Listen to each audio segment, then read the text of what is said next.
I was raised as one of Jehovah's Witnesses. As I grew up, I noticed many things, many people, that just didn't seem to live up to the standards required of a member of the one true religion. These could always be dismissed as imperfect people within a perfect organization. After all, God had chosen the faithful and discreet slave as his one channel of communication.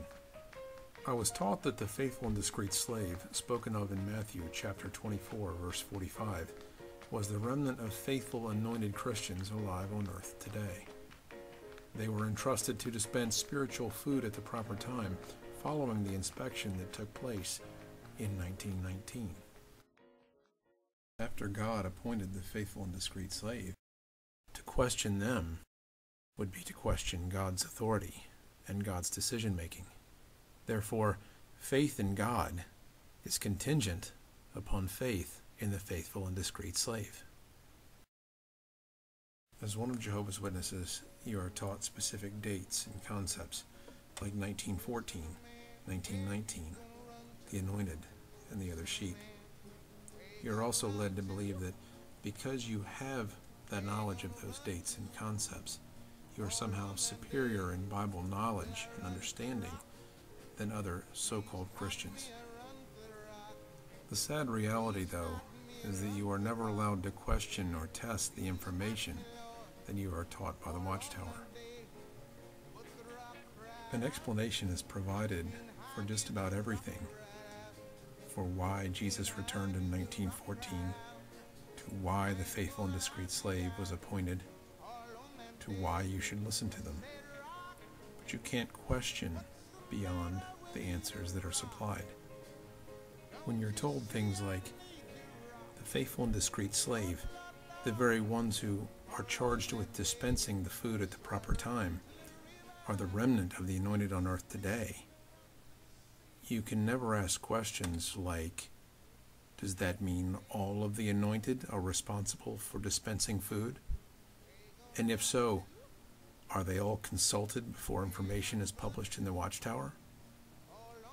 Does the Watchtower Society contact every anointed Christian alive on earth today and get a consensus on the information that they print? Those kinds of questions are not allowed.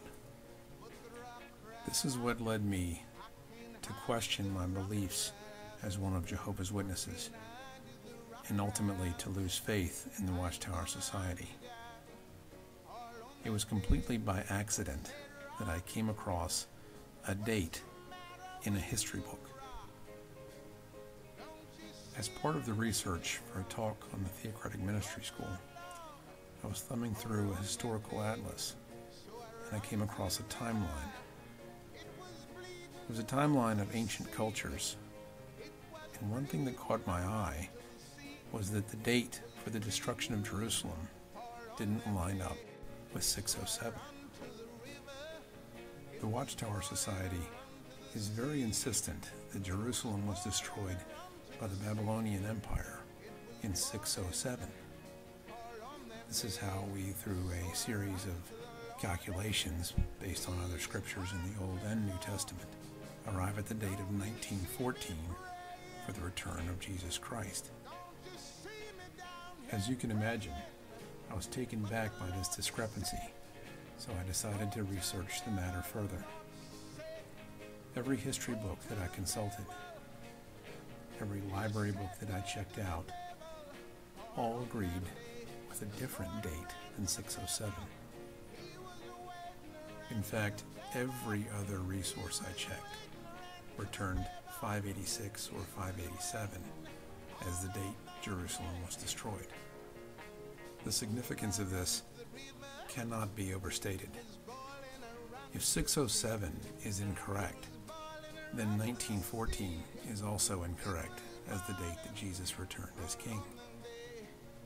1919 would then also be incorrect as the date that the faithful and discreet slave, or Watchtower Bible and Tract Society, was appointed over all of Christ's belongings. It would effectively nullify their authority over Jehovah's Witnesses as a whole. With this information in hand, I immediately started to question close friends and family who were either elders or very knowledgeable in the truth. Unfortunately, the results were quite negative for me. I was almost immediately labeled weak, or guilty of independent thinking, or even worse, an apostate, the epitome of evil to one of Jehovah's Witnesses. I have known many of you for years, some of you my whole life. I have been there for you when you needed me. I've been there to help. I've been there to listen. I've laughed with you. I've cried with you. I've shared good times with many of you.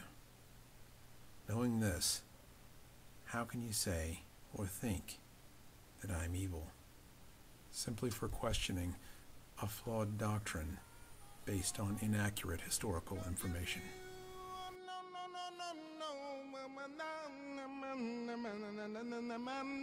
Don't you know I need you, Lord? Don't you know that I need you? Don't you know